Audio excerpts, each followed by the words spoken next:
Praise the lord. యేసుక్రీస్తు నామములో మీ అందరికీ శుభములు తెలియజేస్తూ ఉన్నాను. ఈరోజు మనం ధ్యానం చేసుకోబోయేటువంటి అంశం సర్వ నాశనంలో నుండి సర్వ సమృద్ధికి ఎలా వెళ్ళాలి, దేవుణ్ణి నమ్ముకుంటే ఎలా సమకూర్చుకుంటాం అనేటువంటి ఒక అద్భుతమైనటువంటి విషయాన్ని ఈరోజు మీకు తెలియజేయాలని చెప్పి ఆశపడుచున్నాను. సమూయేలు మొదటి గ్రంథం 30వ అధ్యాయం 19వ వచనం. కుమారునేమి కుమార్తెలేమి దోపుడు సొమ్మేమి వారు ఎత్తుకుని పోయిన దాని అంతటిలో కొద్దిదేమి గొప్పదేమి ఏది తక్కువ కాకుండా దావీదు సమస్తమును రక్షించెను, దక్కించుకొనెను, తిరిగి సంపాదించుకొనెను అంటే బాగుంటుంది. స్తోత్రం దేవా సర్వోన్నతుడా. ఈ సమయంలో ఈ యొక్క వాక్యం ధ్యానిస్తూ ఉండగా నాతో మాట్లాడి మమ్మల్ని అందరినీ బలపరచమని, విత్తపరిచిన వాక్యం వ్యర్థం కాకుండా ప్రతి హృదయం నాటబడి ఫలించినట్లు సహాయం చేయమని యేసుక్రీస్తు నామములో ప్రార్థించిన మేము పొందుకున్నాం తండ్రి, ఆమేన్. ఇది చాలా అద్భుతమైనటువంటి సమయం, చాలా అద్భుతమైనటువంటి వాక్యం. దయచేసి ఎవరు కూడా క్యాజువల్గా యూజువల్గా కాకుండా ఒక అద్భుతమైనటువంటి సందేశంగా భావించి దేవుని మీద ఆధారపడి మరి దేవుడే నాతో మాట్లాడుతున్నాడు, ఇది చాలా అద్భుతమైనటువంటి సమయం అని చెప్పి మీరు గ్రహించాలి. మనిషి జీవితంలో 3 ఘట్టాలు ఉంటాయి: పుట్టుక, మరణం, మధ్యలో జీవితం. కాబట్టి పుట్టినప్పుడు నుంచి చనిపోయేంత వరకు మధ్యలో ఉండే జీవితం చాలా ఇంపార్టెంట్ అన్నమాట. సో ఇక్కడ ఇప్పుడు దావీదు జీవితంలో కూడా 3 ఘట్టాలు ఉన్నాయి. నెంబర్ 1 ఏంటంటే ప్రజెంట్ ఇప్పుడు సిచ్యువేషన్ ఏంటంటే సర్వం కోల్పోయిన పరిస్థితిలో ఉన్నాడు. అసలు సర్వం కోల్పోవటానికి కారణం ఏంటి, ఆ ముందు పరిస్థితి ఏంటి, ఎందుకనేటువంటి పరిస్థితి వచ్చింది, ఆ పరిస్థితి తర్వాత ఎలా మార్చబడింది, ఈ యొక్క సన్నివేశాలు మీ ముందుకు తీసుకొస్తాను. నేను చాలా జాగ్రత్తగా వినాలని చెప్పి ప్రభు పేరట మనం చేస్తున్నాను. సమూయేలు మొదటి గ్రంథం 30వ అధ్యాయం అందరికీ తెలుసు. ఎందుకంటే దావీదు తనకు ఉన్న సమస్తాన్ని కోల్పోయాడు. మరి దేవుడికి ప్రార్థించినప్పుడు యుద్ధం చేయమని చెప్తాడు, దేవుడు వెళ్ళమంటాడు, తక్కించుకుంటాడు. ఇదంతా మనకు తెలిసినటువంటి విషయమే. అసలు అటువంటి పరిస్థితి ఎందుకని వచ్చింది, ఇది చాలా అద్భుతమైనటువంటి విషయం. మీరు చాలా జాగ్రత్తగా విన్నట్లయితే మీ జీవితంలో ఖచ్చితంగా ఈరోజు ఒక నూతనమైనటువంటి మార్పు సంభవిస్తుంది అన్నమాట. ఇక్కడ మనం ఈ మొదటి సమూయేలు గ్రంథం 30వ అధ్యాయం మొదటి మనం చదువుకున్నట్లయితే, దావీదును అతని జనులను 3వ దినమందు సిక్లగునకు వచ్చిరి. అంతలో అమాలేకులు దండెత్తి దక్షిణ దేశం మీదను సిక్లగు మీదను పడి కొట్టి దానిని తగలబెట్టి గనులనేమి అల్పుల్నేమి అందులో ఉన్న ఆడవారిని అందరినీ చెరపట్టుకుని చంపక వారిని తీసుకుని వెళ్ళిపోయిండిరి. దావీదును అతని జనులను పట్టణములకు వచ్చి అది కాల్చబడిండిటయు తమ భార్యలను కుమార్తెలను చెరలోనికి కొనుకోబడిండి చూసి వారు ఇక ఏడ్చుటకు శక్తి లేకపోనంత బిగ్గరగా ఏడ్చిరి. ఇది గమనించవలసినటువంటి విషయం. ఇలా గమనించాలి. ఇంట్లో ఉన్నటువంటి పురుషులంతా కలిసి ఒక చోటకు వెళ్ళారు ఏదో పని మీద. వాళ్ళు వెళ్ళి మళ్ళీ వెనక్కి వచ్చేసరికి అసలు ఏమీ గందరగోళం ఉంది పరిస్థితి. భార్య లేరు, పిల్లలు లేరు, అంతా కూడా కాల్చబడి ఉన్నది అన్నమాట. అంతా కూడా తగలబెట్టబడి ఉన్నది, అంతా కూడా నాశనం అయిపోయినది. పోనీ ఇల్లు పోతే పిల్లలు ఉన్నారు, మనుషులు ఉన్నారు. చూడండి, మనకి ఏదైనా వస్తువు పోయింది అనుకోండి, యాక్సిడెంట్ అయినప్పుడు పోలే కారు పోతే పోయింది, అది పోతే పోయింది, కానీ మనుషులకి ఏం నష్టం, ప్రాణ నష్టం జరగలేదు, దేవునికి స్తోత్రం అనుకుంటారు కదా. ఎందుకంటే ప్రాణం ఉంటే ఈ రోజైనా రేపు కాకపోతే మళ్ళీ కొనుక్కొచ్చుకోవాలి, కానీ ప్రాణం పోతే మళ్ళీ రాదని ఆలోచించారు. ఇక్కడ పరిస్థితి అలాగే ఉన్నది. దావీదు గారు వాళ్ళ యొక్క జనులు 600 మంది వీళ్ళంతా కలిసి వెనక్కి వచ్చేసరికి సర్వనాశనం అయిపోయింది. సగం నాశనం కాదు, కొంత నాశనం కాదు. ఈరోజు మీ జీవితంలో కొంతే నాశనం అయిపోయి కదా, కొంతే లాస్ పోయారు, కొంతే నష్టపోయారు. మీరు ఈ వాక్యం వింటున్నటువంటి వారి జీవితాల్లో కొంత నష్టపోయారు, కొంత లాస్ పోయారు, కొంత ఏదో చిన్న చిన్న నష్టాలు లేకపోతే. కానీ సర్వనాశనం అయిపోయిన వాళ్ళ గురించి దేవుడు మాట్లాడుతున్నది ఈ రోజున. సర్వనాశనం అంటే అసలు ఇంకేమీ లేదు అనమాట. సర్వనాశనం అంటే ఇంకా వాళ్ళకి ఏమీ లేదు. కాబట్టి ఈరోజు మీ జీవితంలో కొంతే నష్టపోయి ఉంటారు, మీ జీవితంలో కొంచెం సమస్య అనుభవిస్తున్నారేమో.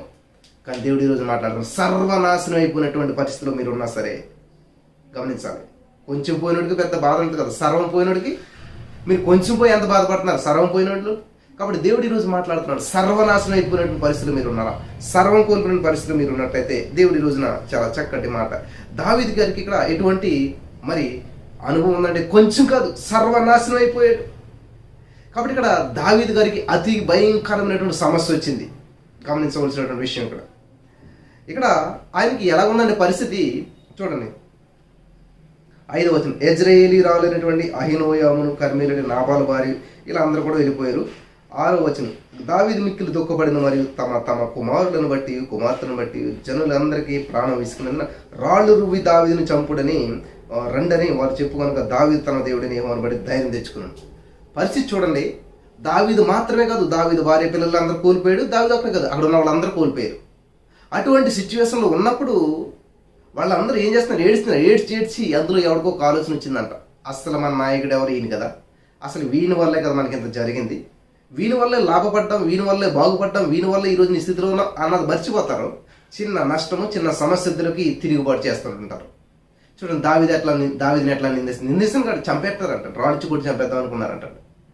ఇక్కడ దావీదు కూడా వాళ్ళకి ఏ బాధ ఉందో అదే బాధ ఆయన కూడా ఉన్నాడు. వాళ్ళు ఏదైతే నష్టాన్ని అనుభవిస్తున్నారో అదే నష్టం ఈయన అనుభవిస్తున్నాడు. కానీ వాళ్ళంతా కలిపి అలాగే దావీదుని చంపేయాలని చెప్పేటువంటి ఆలోచనలో వీళ్ళు ఉన్నారు. ఇవన్నీ తెలిసే దావీదు గారు కూడా. కాబట్టి ఆయన నోరు తెరిచి నన్ను చంపుతారా, అసలు మీ జీవితం ఏంటి, మీరేంటి, ఈరోజు మీ స్థితిలో ఉండక కారణం ఏంటి, ఏమీ అనట్లేదు. వాళ్ళని బతిమాలట్లేదు, వాళ్ళని తిడతలేదు, అసలు వాళ్ళ గురించి మాట్లాడతలేదు. ఇది చాలా అద్భుతమైన విషయం.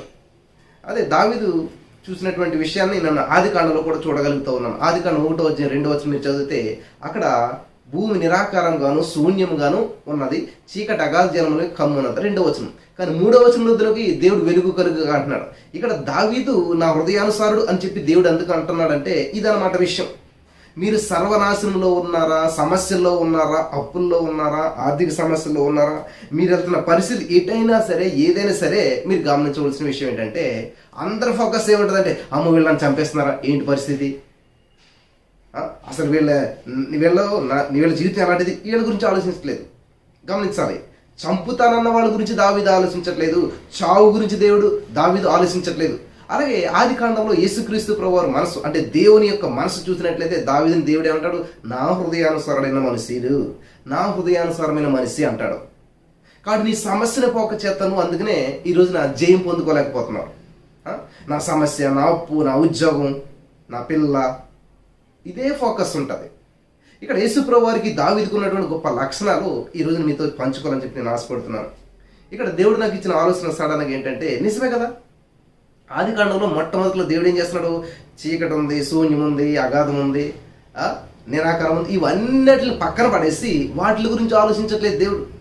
వెలుగు గురించి ఆలోచించాడు, వెలుగును పలికాడు, వెలుగును చేశాడు, వెలుగు వచ్చింది, అంతే.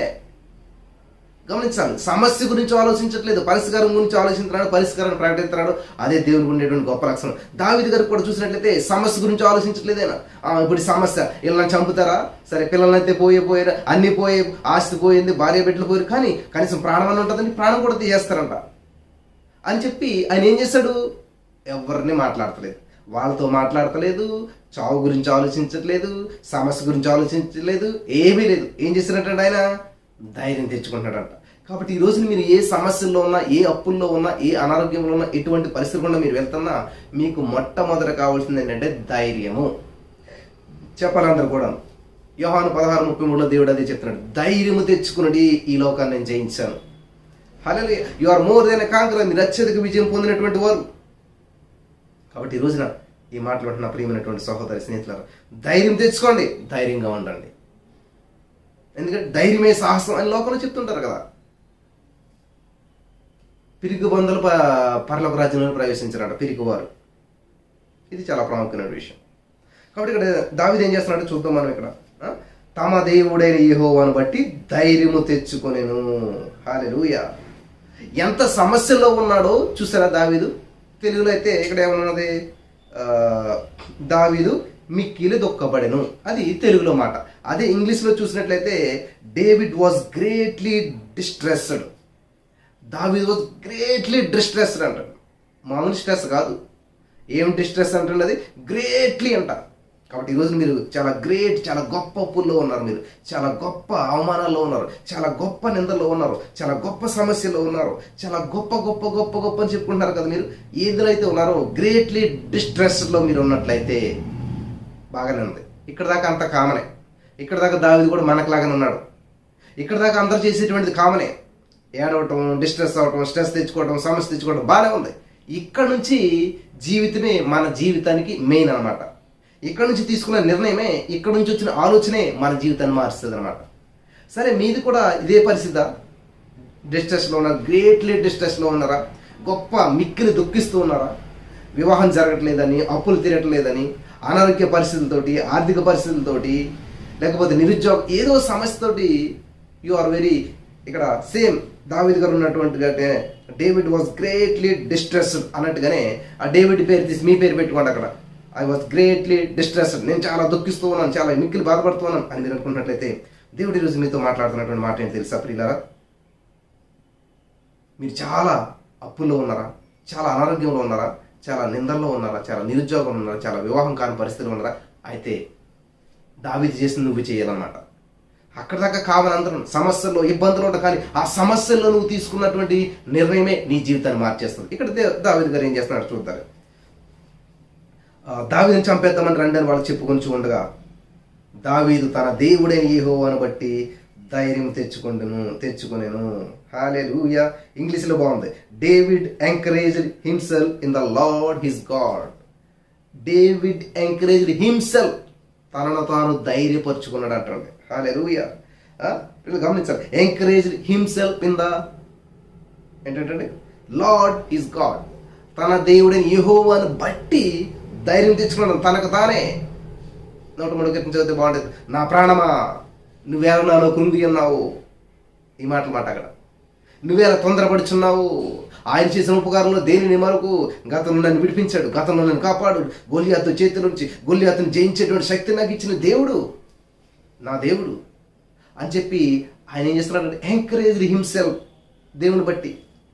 కాబట్టి ఈరోజు నా బ్రదర్ నన్ను ఎంకరేజ్ చేసేవాళ్ళు లేరండి, నాతో మాట్లాడేవాళ్ళు లేరండి, నన్ను సమస్యలు అందరూ విడిచిపెట్టేశారు, ఈ సమస్యలో నేను ఒంటరినైపోయాను, ఈ సమస్యలో నాకు ఎవరు కనిపించట్లేదు, ఈ సమస్యలో నన్ను ఆదరించేవాళ్ళు లేరు, నాతో మాట్లాడేవాళ్ళు లేరు. ఎస్, దావీదు గారు అదే పొజిషన్లో ఉన్నాడు. కానీ దావీదు ఏం చేస్తున్నాడు తెలుసా? ఎంకరేజ్డ్ హిమ్సెల్ఫ్, తనకు తాను ధైర్యం తెచ్చుకుంటున్నాడు. దేవుని బట్టి ప్రాణంతో మాట్లాడుకుంటున్నాడు. నా ప్రాణమా ఎందుకు తొందరపడుతున్నావు, ఎందుకు బాధపడుతున్నావు అని చెప్పేసి. గమనించాలి, ఇక్కడ 600 మంది తిరిగి వచ్చేసరికి ఇది అంతా ఏమైపోయింది? సర్వనాశనం జరిగిపోయింది. ఇక్కడ దావీదు గ్రేట్లీ డిస్ట్రెస్డ్ అంట, మిక్కిలి బాధపడుతూ ఉన్నాడు. ఒకవేళ మీ జీవితం ఇలా సర్వనాశనం అయిపోయినా కానీ దేవుడు సర్వ సమృద్ధిని ఇవ్వగలడు అనే సత్యాన్ని ఈరోజు చెప్పాలనుకుంటున్నాను మీకు నేను. ఒకవేళ మీ జీవితం ఇలాగా సర్వనాశనం, సర్వం కోల్పోయారు, అన్ని మార్గాలు అన్ని ద్వారాలు మూయబడి ఆందోళనలో చీకటిలో అయోమయంలో మీరుంటే ఈరోజు దేవుడు మీకు సమకూర్పుని ఇవ్వగలుగుతాడు మీరు నమ్మినట్లయితే. సరే, అసలు ఎందుకని ఇంత నాశనం జరిగింది, ఎందుకంటే ఇంత పరిస్థితిలోకి వెళ్ళిపోయింది? ఈరోజు నిజంగా మిమ్మల్ని బట్టి మీరు ఆలోచించుకోవాలి. మీది కూడా మీ జీవితం ఎందుకని ఇటువంటి పరిస్థితిలో ఉంది, ఎందుకని నిరుద్యోగంలో ఉన్నారు మీరు, ఎందుకని ఈరోజు అప్పులు పాలైపోయారు, ఎందుకని మీరు వివాహం జరగలేదు, ఎందుకు సంథింగ్ ఏదో కారణం అంటారు. గమనించాలి ప్రియులారా, ఇక్కడ దావీదు చేసినటువంటి 2 తప్పిదాలు, 2 కారణాలు ఉన్నాయన్నమాట. నెంబర్ 1 ఏంటంటే ప్రియులు గమనించాలి, ప్రతిదానికి కారణం ఉంటుంది. ఎందుకంటే మనిషి పర్మిషన్ లేకుండా, మనిషి తప్పిదం లేకుండా ఏది జరగదు. ఇది గమనించవలసినటువంటి విషయం. కాబట్టి ఇక్కడ దావీదు గారు చేసినటువంటి తప్పిదం అన్నమాట దీని అంతటికి కారణం. ఏమిటా తప్పిదం అంటే, దావీదు లీడర్ అన్నమాట. ఒక నాయకుడు ఏది చెప్తే వెనకున్నటువంటి సైనికులంతా కూడా అది చేస్తారు, వెనకున్నటువంటి ఫాలోవర్స్ అంతా కూడా అది చేస్తుంటుంటారు. కాబట్టి నాయకుడు తీసుకునే నిర్ణయం చాలా నాణ్యమైనటువంటిదిగా ఉండాలి, ఆలోచించి తీసుకోవాలన్నమాట. వింటున్నారా మీరంతా కూడా? ఈరోజు దేవుడు మీతో మాట్లాడుతున్నాడు. మీ జీవితం సర్వనాశనం అయిపోయిందా? కొంచెం వెనక్కి వెళ్ళి చూడండి, ఎందుకు నాశనం అయిపోయింది, అసలు ఎందుకని ఇలా జరిగింది, ఎందుకంటే తప్పు తెలుసుకోవాలి, దాన్ని సరి చేసుకోవాలి. కాబట్టి ఇక్కడ మనం చూసినట్లయితే ఈ నాశనం వెనక ఒక కారణం ఉంది. ఎందుకని మీరు చూసినట్లయితే ప్రియులారా, తప్పు మార్గంలో 600 మందిని దావీదు నడిపించాడు నాయకుడు. రండి పోదాం అంటే వెళ్ళిపోయారు వాళ్ళంతా కూడా. ఎక్కడికో ఎందుకో ఏంటి లేదు, ఇక దావీదు చెప్పాడు కాబట్టి వాళ్ళంతా చేస్తారనమాట. 600 మందిని తప్పుడు మార్గంలో నడిపించినటువంటిగా ఇక్కడ మనకు తెలుస్తూ ఉందన్నమాట. కాబట్టి మీరు గమనించవలసినటువంటి విషయం ఏంటంటే, మన జీవితంలో జరిగేటువంటి ప్రతి నష్టాన్ని కళ్ళతో చూడకూడదు. చూడాలి, ఎంత 25% మాత్రమే చూడాలి. 75% మనం ఆత్మనేత్రాలతో చూడాలన్నమాట. అర్థమవుతుందా? చాలామంది బాడీ షేప్ ఎలా ఫామ్ అవుతుందంటే, బాగా ఎక్సర్సైజ్ చేస్తే అనుకుంటారు. లేదు, 25% మాత్రం ఎక్సర్సైజ్ చేసి మనకి బాడీ ఫ్రేమ్ అవుతుంది, ఫిట్ అవుతుంది. కానీ 75% కిచెన్లో ఫామ్ అవుతుంది అనమాట. కిచెన్ అంటే తినేటువంటి ఆహారం బట్టి మన బాడీ ఫ్రేమ్ అనేటువంటిది ఉంటుంది అనమాట. ఎలా తింటున్నాము, ఏమి తింటున్నాము అనేటువంటి దాన్ని బట్టి మన ఆరోగ్యం ఆధారపడి ఉంటుంది. సరే, మీకు అర్థమవుతుంది అనుకుంటా ఉన్నాను. ఇక్కడ మనం చూసినట్లయితే నా ప్రియమైనటువంటి సహోదరి స్నేహితులారా, ఇక్కడ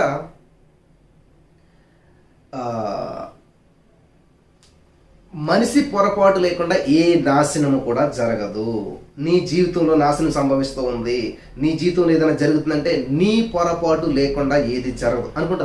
అదేమి లేదంటే మా ఆయనదే, మీ ఆయన నువ్వు ఏక శరీరం కదా, పిల్లలు గమనించాలి. ఎప్పుడైతే నువ్వు పెళ్లి చేసుకున్నావు మీ ఆయన ఏక శరీరం కదా, అయినా అదేం పొరపాటు లేదు, అంత ఆయనదే లేదు వాళ్ళదే వీళ్ళదే. జాగ్రత్త. నేను చాలాసార్లు చెప్పేటువంటి ఒక ఎగ్జాంపుల్ మీతో చెప్పాలని చెప్పి అనుకుంటూ ఉన్నాను. ఒకసారి భారతదేశానికి బాగా ఆర్థిక సమస్యలు వచ్చి బాధపడుతుంటే అందరూ కూడా ప్రార్థన చేస్తూ ఉన్నారు. భయంకరమైన పరిస్థితులు, చాలా ఆర్థిక పరిస్థితులు వచ్చి పడ్డాయంట. అప్పుడు అందరిని అడుగుతుంటే చాలామంది ఏమంటారంటే ఇదిగోండి వాళ్ళ వాళ్ళ సమస్య వచ్చింది, వీళ్ళ వాళ్ళ సమస్య వచ్చింది అందరూ చెప్తున్నారంట ఇంటర్వ్యూలో. అప్పటికి మరి దినకరన్ గారు బ్రతుకున్నారు, గొప్ప దైవసేవకుడు కాబట్టి ఒక టీవీ ఇంటర్వ్యూ వాళ్ళు చేసేవారు, మీరు ప్రవక్త కదా, మీకు దేవుడు అన్ని చూపిస్తారు కదా, ఎందుకని మరి మన భారతదేశం ఆర్థిక సమస్యలు ఇమిడిపోయింది, బాగా ఆర్థికమైన పరిస్థితులు అనుభవిస్తుంది అని అంటే ఆయన ఆలోచించకుండా ఒకే మాట చెప్పాడంట, దీని అంతటికీ కారణం నేనే. అదేంటి మీరెలా కారణం అయ్యారు? అవును నేనే. నేను నా దేశం గురించి ఇంకా సరిగ్గా ప్రార్థన చేస్తే బాగుండేది, నేను నా దేశం గురించి సరిగ్గా ప్రార్థించకపోవడం వల్ల ఈ సమస్య వచ్చింది, కాబట్టి దీని అంతటికీ కారణం నేనే. చూసారా what a wonderful man. Dinakaran గారు ఏమన్నా చూసారా, నేనే కారణం. కాబట్టి ఈరోజు నేను నీ కుటుంబంలో సమస్యల కారణం మా ఆయనండి, మా పిల్లలండి, మా బంధువులండి, నమ్మి చేసామండి, ఇలాగైపోయాం. ఇది కాదు నువ్వు. నేను ప్రార్థించకపోవటం వల్లే, నిజంగా నేను ప్రార్థించినట్లయితే దేవుడు నాకు జ్ఞానం ఇచ్చేటువంటి వాడు, ఆపు ఇవ్వాలా లేదా, వాళ్ళ మాట నమ్మాలా లేదా, నాకు జ్ఞానం ఇచ్చి పరిశుద్ధాత్మ దేవుడు గైడెన్స్ ఇచ్చి నడిపించేటువంటి వాడు. కాబట్టి ఈ తప్పిదమంతా నా వల్లే జరిగింది, నా ప్రార్థన లేని వల్లే జరిగింది, ఇది నా పొరపాటు అని నువ్వు స్వీకరించినప్పుడు ఎలా ఉంటుంది తెలుసా, నీ జీవితం అద్భుతంగా ఉంటుంది. నేను ఒక పరలోక రాజ్యానికి అర్హత ఏంటో తెలుసా ప్రియులారా? పరలోక రాజ్యం వెళ్ళాలంటే అర్హత ఏంటంటే పరలోక రాజ్యానికి నేను అర్హుడిని కాదు అని ఒప్పుకోవడమే అర్హత అంట. ఓ బాగుంది కదా. నేను ఎలిజిబిలిటీ కాదండి, నేను అంత గొప్పదనం నాకు లేదు అని నువ్వు నిన్ను తగ్గించుకుంటే అదే అర్హత అంట. పరలోక రాజ్యానికి నేను అర్హుడను కాను అని నువ్వు ఎప్పుడైతే అనుకుంటావో, అంత తగ్గింపు నీలో వస్తుందో, అటువంటి స్వభావం నీలోకి వస్తుందో, అదే పెద్ద అర్హత అన్నాడు పరలోక రాజ్యానికి. కాబట్టి ఇక్కడ గమనించవలసినటువంటి విషయం ఏంటంటే చాలామంది సమస్యల కారణం నేను కాదు అసలే అనుకుంటారు. కాబట్టి ఈ రోజున నీ కుటుంబంలో సమస్య, నీ సంఘంలో సమస్య, నీ ఊర్లో సమస్య, ఏ సమస్య వచ్చినా ఎస్ నాదే, నా ప్రార్థన లేని వల్ల ఈ సమస్య వచ్చింది, నేను సరిగ్గా ప్రార్థించకపోవటం వల్లే, కాబట్టి ఇక్కడ నుంచి నేను ప్రార్థిస్తాను, ఇక్కడ నుంచి నా జీవితాన్ని నేను మార్చుకుంటాను అని చెప్పి గ్రేట్ ఒక నిర్ణయం తీసుకోండి. ఈ రోజున మీరు ఒక మరి అద్భుతమైనటువంటి విడుదల మీరు పొందుకుంటారు. హల్లెలూయా. కాబట్టి ఇక్కడ మనం గమనించినట్లయితే మనిషి పొరపాటు లేకుండా కూడా ఏ నాశనం కూడా జరగదంట. ఇక్కడ ఏంటి మిస్టేక్ అని చూసినట్లయితే 29వ అధ్యాయంలో మీకు కనిపిస్తుంది. ఇది సమూయేలు మొదటి గ్రంథం 29వ అధ్యాయం. అంతలో ఫిలిష్తీయుల దండెత్తిపోయి అఫేకులో దిగి ఉండగా ఎజ్రాయేలులోని జల దగ్గర దిగి ఉండిరి. ఫిలిష్తీయుల సర్దారులు తమ సైన్యం 100 మంది గాను 1000 మంది గాను వ్యూహపరిచి వచ్చుచుండగా దావీదు అతని జనులను ఆకీసుతో కలిసి దండు వెనక తట్టు వచ్చారు. సరే, ఈ స్టోరీ అంతా మీకు తెలుసు కాబట్టి నేను సింపుల్గా చెప్పేస్తాను. చాలా జాగ్రత్తగా వినాలని చెప్పి ప్రభు పేరట మనం చేస్తూ ఉన్నాను. ఇక్కడ మనం గమనించవలసినటువంటి విషయం ఏంటంటే దావీదుని వాళ్ళ మామగారు అయినటువంటి సౌలు తరుముతూ ఉన్నాడు. కాబట్టి అన్ని ప్రయత్నించి ఎక్కడ ఉండాలో తెలియక ఈ యొక్క ఫిలిష్తీయుల దేశంలోకి వచ్చేసాడు. ఆకీస్ దగ్గర ఉంటా ఉన్నాడు. ఒక పిచ్చివాళ్ళకు ప్రవర్తించాడు, అదే పెద్ద యుద్ధసూరుడు అనుకున్న ఎలాగైపోయాడు అని చెప్పి ఆకీసు ఆశ్రయం ఇచ్చాడు. ఆకీసుకి చాలా నమ్మకంగా ఉంటున్నాడు దావీదు. అక్కడ సిక్లగ్ అనేటువంటి ఒక ప్రదేశంలో చక్కగా జీవితాన్ని గడుపుతూ ఉన్నాడు. యుద్ధాలు చేసుకుంటూ ఉన్నాడు, నెమ్మదిగా జయం పొందుతున్నాడు, చక్కటి ఇల్లు నిర్మించుకున్నారు, చక్కటి బంగారం, చక్కటి భార్యలు, అంత మంచి భలే ఉన్న జీవితం అంతా కూడా దావీదుకి అది బాగుంది. వింటున్నారా?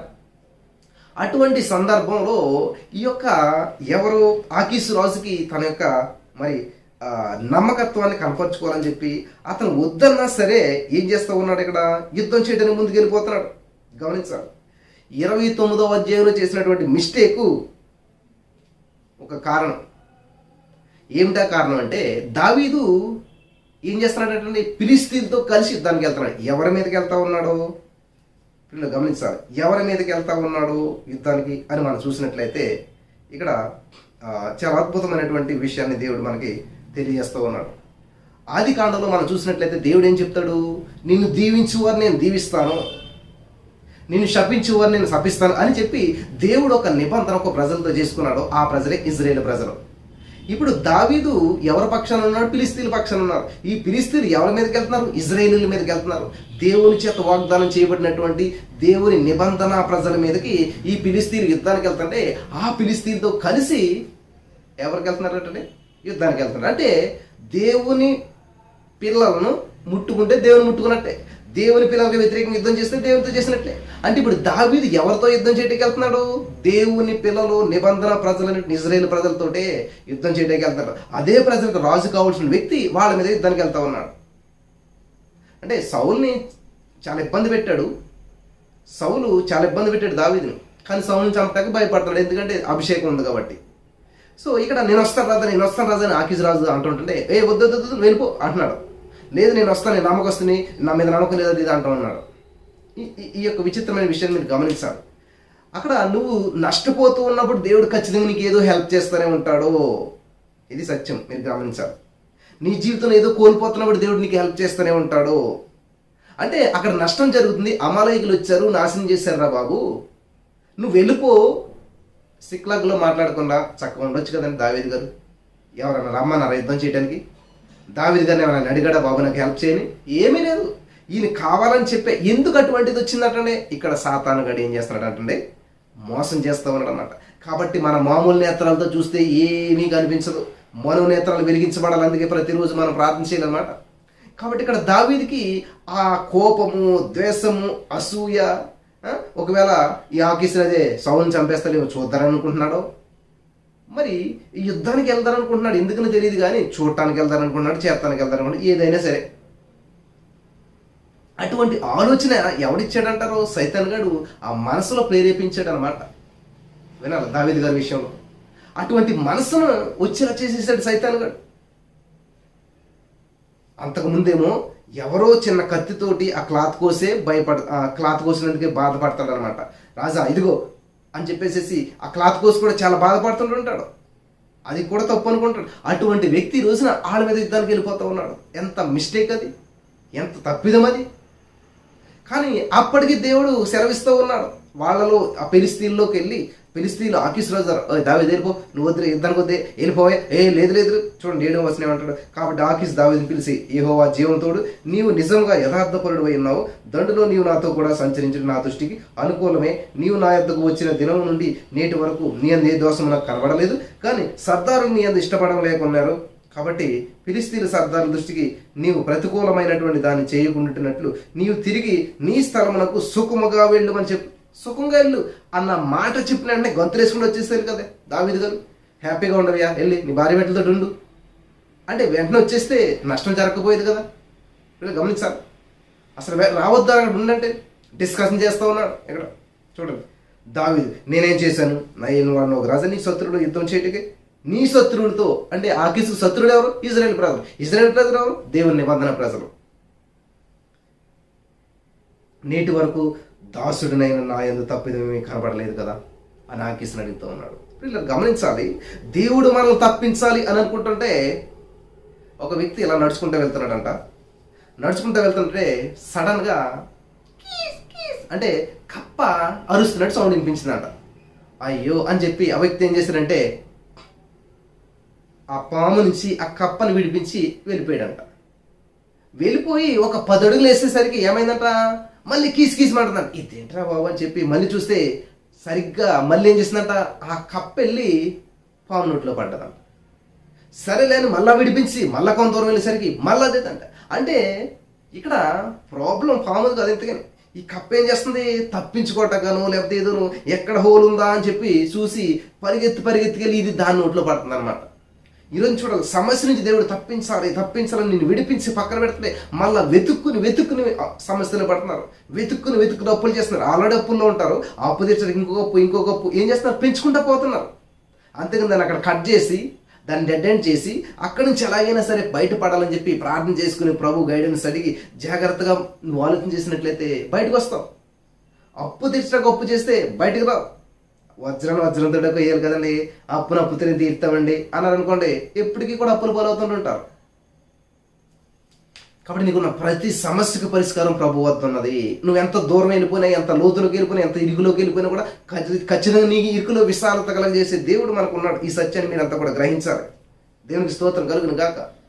కాబట్టి ఇక్కడ దావీదు ఏం చేస్తా ఉన్నాడంటే, వద్దురా బాబు నువ్వు వెళ్ళిపో అని చెప్పి దేవుడు వాళ్ళని ప్రేరేపించి, నీకు నష్టం జరుగుతుంది వెళుతూ ఉంటారు కానీ అంటుంటే, లేదు నేను తనకే వస్తాను, నేను యుద్ధం చేస్తాను, ఈ 29లో జరిగినటువంటి సిచ్యువేషన్ బట్టే 30 అధ్యాయం ఉంది అక్కడ. డైరెక్ట్ 30 అధ్యాయం చదువుకుంటాం మనం. ఇంట్లో ఈ 30 అధ్యాయం ఇంత నష్టం కలగటానికి, ఇంత నాశనం కలగటానికి కారణం ఏంటంటే మనిషి పొరపాటు లేకుండా ఏ నాశనము జరగదు. వింటున్నారా? మనిషి పొరపాటు లేకుండా ఏ నాశనము జరగదు. ఇది సత్యం, ఇది సత్యం. కాబట్టి నీ జీవితంలో నాశనం అనుభవిస్తున్నావా? సర్వనాశనం అయిపోయావా? అయితే నువ్వు గతంలో తీసుకున్న నిర్ణయం, గతంలో చేసినటువంటి తప్పిదం, గతంలో చేసినటువంటి పొరపాటు ఈ రోజు నిన్ను ఈ స్థితిలో ఉండేలా చేసింది. ఒకవేళ దావీదు అక్కడ అటువంటి పొరపాటు చేయకుండా ఆ సర్దారులతో కలిసి, ఆ ఫిలిస్తీన్లతో కలిసి యుద్ధానికి వెళ్లకుండా ఇక్కడే మరి ఉంటే ఎంత బాగుండేది. ఆ సిక్లగ్లోనే ఉండొచ్చు కదా. సిక్లగ్లోనే ఉండుంటే ఎటువంటి అద్భుతమైనటువంటి కార్యం చూసేటువంటి వాడు. వింటున్నారా? ఏ నష్టం వాటిలేదు కాదు, ఏ సమస్య వచ్చేది కాదు. సిక్లగ్లోనే కూర్చుని ఉంటే తగిన సమయంలో దేవుడు ఏం చేస్తాడో చక్కగా రాజుని చేసేటువంటి వాడు. ఇక్కడ 2 విషయాలు గమనించాలి. సైతాన్ గడు ఎందుకని ఈ మనసును ప్రేరేపిస్తున్నాడు? దావీదు గారి మనసును ఇటువంటి ఆలోచనలతో నింపేసి దావీదు మనసుని వాడు ఇట్లా ఎందుకు చేశాడు అంటే, దేవుడు చేసిన వాగ్దానం ప్రతిదీ నెరవేర్చబడుతుంది. దేవుని వాగ్దానం నెరవేర్చబడితే అది ఎవరి ద్వారా? దేవుని బిడ్డల ద్వారా. దేవుని బిడ్డల ద్వారా దేవుని యొక్క వాగ్దానం నెరవేర్చబడినట్లయితే దేవుడి నామానికి మహిమ వస్తుంది. దేవుడి నామానికి ఎంతైతే మహిమ వచ్చిందో అంతే అవమానం సాతానుడికి వస్తుంది. కాబట్టి ఇక్కడ దావీదుని చిన్న వయసులోనే దేవుడు ఏం చేశాడు? అభిషేకించాడు. ఇజ్రాయేల్ ప్రజలకు రాజుగా నియమించాలని ఆ సమయం వచ్చేసింది. హల్లెలూయా! దావీదు గారు సింహాసనం ఎక్కేటువంటి సమయం వచ్చేసింది. ఎంత ఇంకా ఇప్పుడు 31 అధ్యాయమా? 1, 2, 3, 5 అధ్యాయాలు ఉంది ఇంకంతే. 2వ సమూయేలు గ్రంథం 5వ అధ్యాయం చూసినట్లయితే దావీదు గారు సింహాసనం ఎక్కేస్తున్నాడు. ఇశ్రాయేలీయులు వచ్చి అడుగుతూ ఉన్నారు. ఇంకా 5 అడుగుల దూరం, అధ్యాయులు కాకుండా మనం అడుగుల్లో పెట్టుకుందాం. ఇంకా 5 అడుగులు వేస్తే అదే నేను చెప్పేది. ఇక్కడ మీరు ఫిజికల్గా మామూలుగా కళ్ళుతో చూసారనుకోండి, కొన్ని వందల దూరం, చాలా దూరం ఉంటుంది. ఎక్కడికి? సిక్లగ్గిని ఇప్పుడు ఆ యొక్క సింహాసనానికి. గమనించాలి. సౌలుకిని ఈ యొక్క దావీదు గారికి ఉన్నటువంటి డిస్టెన్స్ చూస్తే మామూలు నేత్రాలు చూస్తే చాలా దూరం ఉంది. ఆ సింహాసనానికి వెళ్ళాలంటే చాలా దూరం ప్రయాణం చేయాలన్నమాట. కానీ ఆత్మీయ మండలంలో గమనించాలి, ఆధ్యాత్మికమైనటువంటి లోకంలో చూసినట్లయితే దావీదు సింహాసనానికి 1 అడుగు లేదా ఒక 5 అడుగుల దూరంలో మాత్రమే ఉన్నాడు. కాబట్టి వాగ్దానం నెరవేర్చబడబోతుంది. కాబట్టి సైతాన్ గడికి టెన్షన్, సైతాన్ గడికి అవమానం, సైతాన్ గడికి నింద. ఇది సత్యాన్ని మీరు గ్రహించినట్లయితే మరి సైతాన్ గడు ఎందుకని మిమ్మల్ని అంత తొందర పెడుతున్నాడు, ఎందుకని మిమ్మల్ని ఇటువంటి క్రూయల్ పరిస్థితిలోకి తీసుకుని వచ్చాడంటే మీ జీవితంలో అద్భుతం జరగబోతుంది. మీరు ఇంత సర్వనాశనం అయిపోయారంటే శిష్యులు కూడా మరి అక్కడ లోకాసు వార్త 8:24 ప్రభువా నశించిపోవచ్చున్నాము అని అంటుంటారు శిష్యులు. అక్కడ ప్రభు మేము నశించిపోతున్నాము, నీకు చింత లేదా అని ప్రశ్నిస్తూ ఉంటుంటారు. గమనించాలి, ఇది చాలా ప్రాముఖ్యమైన విషయం. ఇలా నశించిపోతున్నాము అని అన్నారు. వెంటనే ఏం జరిగింది? అక్కడ సర్వనాశనం అయిపోతున్నామేమో అన్నారు. కానీ వెంటనే ఏం జరిగింది? కొన్ని అడుగుల దూరంలో కొన్ని నిమిషాల తర్వాత అద్భుతం జరిగింది. ఏంటి? గాలి తుఫాను దేవుడు గద్దింతే, గాలిని గద్దించగా సముద్రం నిమ్మలమైందంట. చూసారా? ఇటువంటి అద్భుతం వాళ్ళ జీవితంలో ఎప్పుడు చూడలేదు. కాబట్టి ఈ రోజున నీ జీవితం ఒక సామెత, ఒక విషయం ఉంటుంది తెలుగులో, మనం వినేమంటాం, సునామీ వచ్చే ముందంట అంత పీస్ఫుల్గా సైలెంట్గా ఉంటుందంట, నిశ్శబ్దమైపోతుందంట. అప్పుడు సునామీ వస్తుందంట. అలాగే నీ జీవితం ఇప్పుడు సర్వనాశనం అయిపోయావా? అయితే సర్వ సమృద్ధికి దగ్గరలో ఉన్నావు, గొప్ప హెచ్చింపుకు దగ్గరలో ఉన్నావు, గొప్ప ఆశీర్వాదానికి నువ్వు దగ్గరలో ఉన్నావు. కాబట్టి ఇంకా సమూయేలు 2వ గ్రంథం 5వ అధ్యాయం చూస్తే దావీదు సింహాసనం ఎక్కేస్తాడు అంటే ఇంకా దగ్గరకు వచ్చేసాడు అనమాట. అంటే ఒక విధంగా చెప్పాలంటే ఇప్పుడు డెలివరీ టైం అనమాట. ఇప్పుడు దావీదు గారికి డెలివరీ టైంలో ఉన్నాడు అనమాట. భయంకరమైన నొప్పులు, ఇంకా చావే చరణం. ఇప్పుడు చంపేస్తే వాగ్దానం నెరవేరదు. సైతాన్ గారి యొక్క ఆలోచన చూడండి. ప్రజల్లో దూరి దావీదుని చంపేద్దాం. ఫస్ట్ చూశాడు, దావీదే చచ్చిపోయేలా చేయాలనుకున్నాడు. అమ్మో, పిల్లలు లేదు, పిల్లలు లేరు, ఆస్తి లేదు, అన్ని కోల్పోయి ఇంకెందుకు. అక్కడ చూస్తే సౌలు అంటారు, ఇన్ని సమస్యలు ఇంక బ్రతకడం ఎందుకు, చచ్చిపోతే బాగుండు, ఆత్మహత్య చేసుకుంటాడేమో చూశాడు. సైతాన్ గాడు లేదు, అక్కడికి పని అవ్వలేదు. సరే, ఈ యొక్క వ్యతిరేకంగా వీళ్ళలో దూరం చేస్తే బాగుంటుందని చెప్పి 600 మందిని రాళ్ళతో కొట్టాం. ఒక్కొక్కడు రాడేస్తే రాళ్ళు గుట్ట అయిపోద్దాం కదా. కనీసం దావీదు కనిపించడు, సజీవ సమాధి చేసేయచ్చు. అటువంటి ఆలోచన తెచ్చాడు. ఇవన్నిటిని కూడా పట్టించుకోవట్లేదు దావీదు గారు. అది చాలా అద్భుతమైనటువంటి విషయం. అసలు దీని గురించి ఆలోచన చేయట్లేదు దావీదు గారు, వీటి గురించి పట్టించుకోవట్లేదు దావీదు గారు. ఆలోచన అంతా ఎలా ఉన్నదంటండి, యెహోవాను బట్టి ధైర్యం తెచ్చుకున్నాడంట. దేవుని సన్నిధిలోకి వెళ్ళాడు, ఎఫోదు తెమ్మన్నాడు, ప్రార్థన చేస్తూ ఉన్నాడు. ఎఫోదు అనేటువంటిది దైవ సేవకులు వేసుకుంటారు, యాజకులు వేసుకుంటారు. అంటే అటువంటి పరిస్థితుల్లో ఆయన ఏం చేస్తున్నాడు? పాస్టర్ అవ్వాలనుకుంటున్నాడు. అటువంటి పరిస్థితుల్లో ఆయనకు వచ్చిన ఆలోచన ఏంటి? పాస్టర్ అయితే బాగుంటుంది అనుకుంటున్నాడు అంటాడు. పశ్చాత్తాపడతలేదు, బాధపడతలేదు, నిరుత్సాహపడతలేదు, అన్నీ అయిపోయినాయి. ఇప్పుడు నేను పాస్టర్ అయిపోతాను. ఎందుకంటే ఒక పాస్టర్ దగ్గరికి నేను ప్రార్థన చేయమని అడిగితే ఇప్పుడు ఎవరు దొరుకుతారు నాకు? నేనే పాస్టర్ అవుతాను, నాకు నేనే ప్రార్థన చేసుకుంటాను, నన్ను నేనే ఎంకరేజ్ చేసుకుంటాను అని ఎంకరేజ్ హిమ్సెల్ఫ్. అతను ఎంకరేజ్ చేసుకున్నాడంట. దేవునికి మొరపెట్టాడు, నా ప్రాణమా నువ్వు ఎలా తొందరపడుతున్నావు, నా ప్రాణం ఏంటిది అని చెప్పి ప్రాణంతో మాట్లాడుకోవటం మొదలు పెట్టాడు. అప్పుడు దేవుని అడిగి, ప్రభా నేను వెళ్ళా? దేవుని ఏమని అడుగుతున్నాడు? ఎందుకు ఈ నష్టం, నాకు ఎందుకు ఈ సమస్య, ఎందుకు ఈ అప్పు, ఎందుకు ఈ స్థితి అని ప్రశ్నించాడు దావీదు. లేదు, యుద్ధం చేస్తాను నేను. కాబట్టి నువ్వు సర్వనాశనం ఉన్నా సరే నువ్వు చేయవలసిందని తెలిసి యుద్ధం చేయాలన్నమాట. యుద్ధమునకు సిద్ధపడాలి. నువ్వు సర్వ సమృద్ధిలోకి వెళ్ళాలంటే ఖచ్చితంగా యుద్ధం చేయాలన్నమాట. నీకు విజయం కావాలంటే యుద్ధం చేయాలి.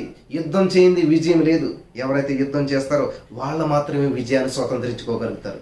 కాబట్టి ఈ రోజున ఈ పరిస్థితులు కూడా నువ్వు వెళ్తున్నట్లయితే సమస్తము మరి నువ్వు కోల్పోయినట్లయితే, కోల్పోయే సమయంలో ఇండైరెక్ట్గా దేవుడు నీకు సహాయం చేస్తున్నాడు. నువ్వు అది గుర్తిస్తున్నావో లేదో?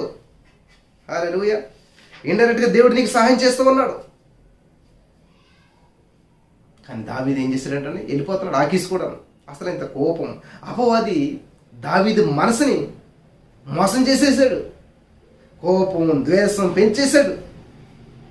హల్లెలూయా. ఒకప్పుడు వస్త్రపు సంఘం కోస్తేనే ఎంతో హృదయం నలిగినటువంటి ఆయన ఇప్పుడు సౌలు చనిపోవాలి, సౌల్ని ఆకీసు చంపేస్తాడు అని చెప్పి చూస్తున్నాడు. దావీదు కొరకు ఆల్రెడీ దేవుడు ప్రణాళికను సిద్ధం చేశాడు. ఒక అద్భుతమైన ప్రణాళికను సిద్ధం చేశాడు. ఆకీసు చేతిలో సౌలు చనిపోతాడు, రాజు అవుతాడు. వీడు దావీదు ఎంత బాగుంది. 5వ అధ్యాయంలో రాజు అయిపోతాడు, సర్వం సమకూర్చుకుంటాడు. అప్పుడు దేవుడు చెప్పిన ప్రకారం చేశాడంటే ఎవరు? ఈ యొక్క దావీదు గారు. చూద్దాం. హల్లెలూయా. 18వ వచనం, 30వ అధ్యాయం 18వ వచనం. దావీదు అమాలేకీయులు దోచుకొని పోయినటువంటి దానంతటిని తిరిగి తెచ్చుకొనెను, మరియు అతడు తన 2 భార్యలను రక్షించెను. కుమారులేమి కుమార్తెలేమి దోపుడు సొమ్ముని వారు ఎత్తుకొని పోయినటువంటిది దానంతటిలో కొద్దిదేమి గొప్పదేమి ఏదియూ తక్కువ కాకుండా దావీదు సమస్తమును రక్షించెను, తిరిగి దక్కించుకొనెను. హల్లెలూయా. దావీదు అమాలేకీల మరి గొర్రెలన్నిటిని పట్టుకొని ఇవి దావీదునకు దోపుడు సొమ్ము అని చెప్పి జనులు మిగిలినటువంటి తన సొంత పశువులకు ముందుగా వీటిని తోలిది. వీళ్ళది మాత్రమే కాదు, వాళ్ళు కూడా తెచ్చుకున్నారట. చూస్తారా? దావీదు అలాగే యోబు చూసినట్లయితే కోల్పోయాడు, కానీ మళ్ళా రెట్టింపు పొందుకున్నాడు. కాబట్టి ఈరోజు మీరు లాస్ అయిపోయారా, నష్టపోయారా, సర్వనాశనం అయిపోయారా? అయితే ఈరోజు దేవుని దగ్గరికి వచ్చినట్లయితే, దేవుని బట్టి మీరు ధైర్యం తెచ్చుకున్నట్లయితే, దేవుని అమ్మని మీరు మహిమపరిచినట్లయితే, మీరు అప్పుల్లో ఉన్నారా, అనారోగ్యంలో ఉన్నారా, అవమానాలు, ఎటువంటి పరిస్థితులు కూడా మీరు వెళ్తున్నా చేయవలసింది ఏం తెలుసా? వాటి గురించి ఆలోచించవద్దు, వాటి గురించి భయపడవద్దు, వాటి గురించి మీరు అసలే దావీదు గారు ఇక్కడ అసలే ఏమంటున్నాడు? ప్రభు నన్ను చంపేస్తారంట అని ప్రార్థన చేశాడా? లేదు. నా భార్య బిడ్డలు నాకు తిరిగి దేవా అని ప్రార్థన చేశాడా? లేదు. ఏమన్నా ప్రభా నేను యుద్ధం చేస్తాను, వాళ్ళని దక్కించుకుంటారు కదా, వెళ్ళి నీ యుద్ధం చేసుకో, దొరుకుతారు వాళ్ళు అన్నాడు దేవుడు. అంతే సింపుల్, ఒక మాట. ఎప్పుడైతే దేవుడు మాట చెప్పాడు, వీళ్ళకి బలం వచ్చింది, యుద్ధం చేయడానికి వెళ్ళిపోయాడు. ఎలాగెళ్ళాలి, ఎక్కడికి వెళ్ళాలి ఏమని చెప్పాడు దేవుడు? లేదు. దేవుడు నీకు ఒక పని చెప్తాడు, కానీ దాని మధ్యలో చెప్పడం అనమాట, ఎండింగ్ చెప్తాడు, నువ్వు చెయ్యి దక్కించుకుంటావు అంతే. ఎక్కడ చేయి, ఎలా చేయాలి, ఎలాగెళ్ళాలి, ఎక్కడ ఏం చెప్పలేదు దేవుడు అక్కడ. చాలామంది ఏంటంటే అన్ని దేవుడే చెప్పాలండి. ఇప్పుడు మీ పిల్లలకి మీరు ఏం చేస్తారు? పెళ్లి చేసి పంపుతారు అంతే. వాళ్ళతో కాపురం ఎలా చేయాలి, ఏంటి ఇవన్నీ అని చెప్తారు, మీరు ఏం చెప్పరు. ఇక్కడ దేవుడు ఏం చేస్తున్నాడంటే, దావీదు యుద్ధం చేయి అన్నాడంతే, దక్కించుకుంటావు అన్నాడంతే, ఫైనల్. దేవుడు మనకి ఫస్ట్ లాస్ట్ చెప్తాడు, మధ్యలో చెప్పడు. ఎందుకంటే దేవుడు చెప్తున్నాడు, సైతం కూడా వింటాడు కదా. నీ మార్గాన్ని డిస్టర్బెన్స్ చేస్తాడు, నీ మార్గాన్ని తారుమారు చేస్తాడు. కాబట్టి మధ్యలో మనం ఎలాగెళ్తున్నాం అన్నది సైతం గడికి కూడా తెలియదు అనమాట. మనకు తెలియదు, సైతం గడికి తెలియదు, కానీ దేవుడు మనకు తోడుగా నడిపిస్తుంటుంటాడు. ఇది సత్యం అనమాట. ఎప్పుడైతే అక్కడ ఈరోజు మీ పరిస్థితి అలాగ ఉంటుంది, అసలు ఏం చేయాలో అర్థం అవ్వట్లేదన్నా, అన్ని దూరాలు మూసుకుపోయి అంత గందరగోళంలో ఉన్నా, అయోమయంలో ఉన్నా, నీకు అలాగ అనిపించవచ్చు, కానీ నువ్వు దేవుని చేతిలో ఉన్నావు. ఎప్పుడైతే నువ్వు దేవునికి మొర పెడతావో, దేవుని సలహా తీసుకుంటావో, దేవా నన్ను నడిపించదేవా, నాకు అర్థం కావట్లేదు దేవా అన్నప్పుడు పరిశుద్ధాత్మ దేవుడు ఎందుకు వచ్చాడు అనుకుంటారు? అపోస్తుల కార్యంలో యేసుప్రభు చెప్తాడు అనమాట, ఆదరణ కర్తనికి వస్తాడు, ఆయన మిమ్మల్ని ఏం చేస్తాడు, సర్వసత్యంలోని మిమ్మల్ని నడిపిస్తాడు. ఏ ఆలోచన తీసుకోవాలో, ఎలా తీసుకోవాలో, ఎలా నడవాలో అన్ని కూడా ఆయన మిమ్మల్ని నడిపిస్తాడు. హల్లెలూయా, దేవునికి స్తోత్రం కలుగును గాక. కాబట్టి ఎప్పుడైతే దేవునికి మీరు సబ్మిట్ చేసుకుంటారో, ఎప్పుడైతే దేవుని సందులో చాలా మంది ఏమనుకుంటారంటే సమస్య పరిష్కరించబడాలి, సమస్య పరిష్కరించాలని చెప్పి ఎలాగో అని ఎవరో ప్రార్థన చేసి చేసుకోవాలి, ఈయన ప్రార్థన చేసి సమస్య సాల్వ్ అయిపోతుంది. వీళ్ళు గమనించాలి. ఎస్, కరెక్టే, ప్రార్థన సాయం తీసుకోవడం మంచిదే, కానీ నువ్వు చేయవలసింది నువ్వు చేయాలన్నమాట. నువ్వెప్పుడు సమస్య గురించి ఆలోచన చేస్తూ ఆ సమస్య పరిష్కరించబడాలంటే ఎలాగా? నువ్వెప్పుడు అప్పుల గురించి ఆలోచన చేస్తూ అప్పు నుంచి విడుదల పొందుకోవాలంటే ఎలాగా? నువ్వు ఆలోచించవలసింది ఐశ్వర్యవంతుడిగా ఉండటం ఎలాగా? ఐశ్వర్యవంతుడిగా ఉన్నట్లు నిన్ను చూసుకోవాలి. ఆదికాండం 2లో చీకటి వెలుగు నిరాకరణ ఉంటే దేవుడు వెలుగు లేదు అక్కడ, కానీ వెలుగు గురించి మాట్లాడాడు, వెలుగును ప్రకటించాడు. ఇది సత్యం, ఇది మన జీవితానికి ఉపయోగపడేటువంటిది. కాబట్టి ఈరోజు మీరు సర్వనాశనం అయిపోయినా కానీ సర్వ సమృద్ధిలోకి నడిపించే దేవుడు ఒక ఆయన ఉన్నాడు. మీకు సర్వ సమృద్ధి, సర్వం సమకూర్చి సమృద్ధి అయినటువంటి జీవం ఇచ్చేటువంటి వాడు ఒక ఆయన ఉన్నాడు. ఆయన యేసుక్రీస్తు ప్రభువారు. మీరు చేయవలసిందాన్ని ఏంటంటే మిమ్మల్ని మీరు ధైర్యం తెచ్చుకోవాలి. ఎవరిని బట్టి? దేవుని బట్టి. నా దేవుడు సర్వశక్తిమంతుడు, ఆయన కోల్పోయిన దాన్ని నాకు సమకూరుస్తాడు, ఆయన నా జీవితంలో గొప్ప అద్భుతం చేస్తాడు, ఆయనకు అసాధ్యమైనది ఏమీ లేదు, నేను ఆయన నమ్ముతున్నాను, నేను ఆయన బిడ్డను, నేను రక్షణ పొందాను, కాబట్టి నేను ఆయన యేసు రక్తం చేత నేను కొనబడ్డాను, నేను ఆయన సొత్తును. హల్లెలూయా, దేవునికి స్తోత్రం కలుగును గాక. వింటున్నారా? మీ వస్తువు ఏదైనా పాడైపోతే మీరు ఒప్పుకుంటారా? నో, మనం ఆయన సొత్తుమంట. కాబట్టి మన జీవితంలో మన మీద కష్టపడ్డా కానీ, మన మీద నిందపడ్డా కానీ, అవమానం పడ్డా కానీ, మన అప్పుల్లో ఉన్న అనారోగ్యం ఉన్న అలా వదిలేసే దేవుడు మాత్రం కాదు. కానీ నువ్వు సబ్మిట్ అవ్వాలి దేవునికి, నువ్వు సమర్పించుకోవాలి, నువ్వు దేవుని మీద ఆధారపడాలి, నువ్వు దేవుని వైపు చూడాలి, అప్పుల వైపు కాదు, సమస్యల వైపు కాదు. ఇదే సత్యాన్ని నేను చాలా రోజులకు బోధిస్తూ వస్తున్నాను. నమ్మినటువంటి వారి జీవితంలో మైటీ మెరకల్స్ జరుగుతూ ఉన్నాయి, ఉద్యోగాలు వస్తూ ఉన్నాయి, అప్పులు తీర్చబడుతున్నాయి, పెళ్ళిళ్ళు అవుతూ ఉన్నాయి, ప్రతి సమస్య కూడా పరిష్కరించబడుతూ ఉంది. నమ్ముడు నీవులనైతే నమ్మవారికి సమస్తము సాధ్యమే. కాబట్టి ఇక్కడ దావీదు తీసుకున్న తప్పుడు నిర్ణయం వల్ల నాయకుడు మాటను బట్టి వెళ్దామంటే వెళ్ళిపోయి వీళ్ళంతా యుద్ధానికి, ఆగిస్తూ కూడా వెళ్ళిపోయి వీళ్ళంతా కూడా వచ్చేసరికి నష్టం జరిగిపోయింది. కాబట్టి ఒకవేళ తప్పుడు నిర్ణయాల వల్ల మీరు నష్టపోయారా, సర్వనాశనం అయిపోయారా? అయితే దావీదు వలె సర్వనాశనంలో నుంచి సర్వ సమృద్ధి నుంచి దేవునికి మొరపెట్టండి, దేవుని మీద ఆధారపడండి. ఆయన మీకు ధైర్యం ఇస్తాడు, జ్ఞానం ఇస్తాడు, బలం ఇస్తాడు, ఆరోగ్యం ఇస్తాడు, నడిపిస్తాడు. కోల్పోయినటువంటి సమస్తాన్ని తిరిగి దక్కించుకునేటువంటి సామర్థ్యాన్ని కూడా ఆయనే అనుగ్రహిస్తాడు. నమ్మిన వారంతా కూడా పొందుకుందరు గాక. ఆమేన్. స్తోత్రం దేవా, ఈ యొక్క వాక్యమైన వారందరి జీవితంలో గొప్ప కార్యాలు చేసి నడిపించి బలపరచమని, సర్వనాశనం నుంచి సర్వ సమృద్ధిలోకి నడిపించమని నజరేయుడైన యేసుక్రీస్తు నామములో ప్రార్థించిన మీ పొందుకుని నమ్మ పరమ తండ్రి. ఆమేన్.